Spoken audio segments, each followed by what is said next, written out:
j'ai participé dans l'engagement de partenariat avec la Martinique depuis 2006, à vrai dire. Et tout ce processus Interreg, il y a de cela quelques années. Et je suis heureux de voir les résultats de ce processus. Donc, pendant ces 3 jours, j'ai pu entendre des présentations qui ont été faites par les délégués de la Martinique et d'autres pays de la Caraïbe, en particulier la Jamaïque, sur les expériences et les leçons à partir des premiers projets de Caraïbes Cluster dans la phase 1. La déclaration finale résume ce qui a été de positif, en fait, dans la première phase de travail dans le cadre d'Interreg et montre, en fait, vraiment les résultats de l'accord entre Sedima et la Martinique. Donc, nous représentons à Sedima les 18 pays de la Caraïbe. Et cela représente bien aussi les accords bilatéraux entre la Martinique et la Jamaïque.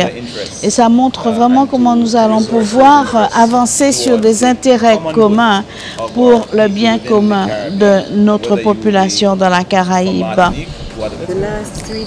Les 3 derniers jours ont été à la fois la fin et le début d'une relation entre la Jamaïque et la Martinique.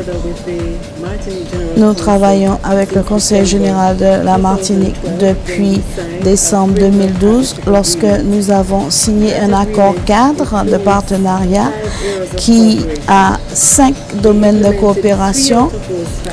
3 d'entre eux ont déjà été mis en œuvre et ces 3-là ont vraiment été de grandes réussites en Jamaïque.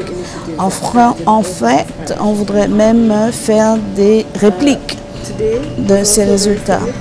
Aujourd'hui, c'est très important parce que ça signifie que cette coopération va perdurer et nous espérons aussi qu'il y aura une mutualisation en faisant part à la Martinique aussi de nos savoir-faire. Nous voulons voir cette coopération continuer. Il y a eu de nouvelles initiatives pour la Martinique, en particulier les pneus sol, les murs de soutènement. Nous n'avions pas en fait la mise en œuvre pour cela.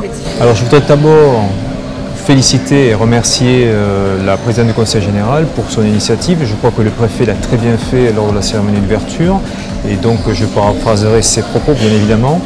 Je pense que ce qu'il faut retenir de tout cela, c'est, comme l'a dit le préfet, la collaboration dans le domaine des risques majeurs est devenue une nécessité au regard du bassin de la Caraïbe. Et je crois que l'objectif maintenant, c'est de travailler tous ensemble, main dans la main, pour faire avancer le sujet et faire en sorte que nous améliorions le niveau de sécurité de nos populations, de l'ensemble des territoires de la Caraïbe. Et je crois que c'est ce qui a très bien été fait à l'occasion des séances plénières, des travaux de groupe et des différents échanges informels qui ont pu être développés à l'occasion de ce Caraïbes Risk Cluster 2014. Donc cette année, nous avons tenu la 2e étape du Caraïbes Risk Cluster. D'abord qui, sur 3 jours, nous a permis d'échanger sur les questions liées au changement climatique, mais également les questions liées à l'aménagement du territoire, aux risques sanitaires. Et nous avons donc considéré à cette occasion que les risques sanitaires, les risques épidémiques s'inscrivaient très largement dans le cadre des risques naturels majeurs. Et là, je veux parler de la lutte antivectorielle, du moustique, pour être précis, de la dengue, du chikungunya, du palu, etc.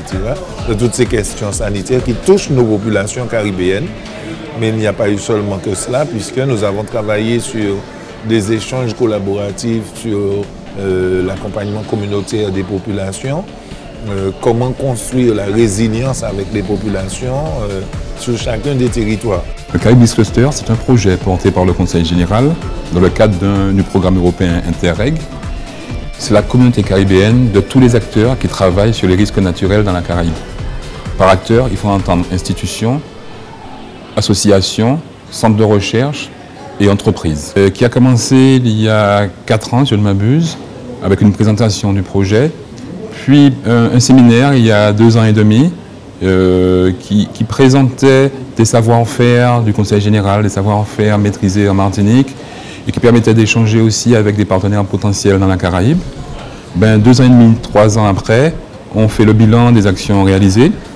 On évalue les savoir-faire, notre capacité à avoir pu échanger concrètement sur des projets, du retour d'expérience. Donc on a présenté à nos visiteurs ce qu'on avait réussi à faire avec certains d'entre eux. Et puis des ateliers qui permettent d'imaginer ce que pourrait être demain.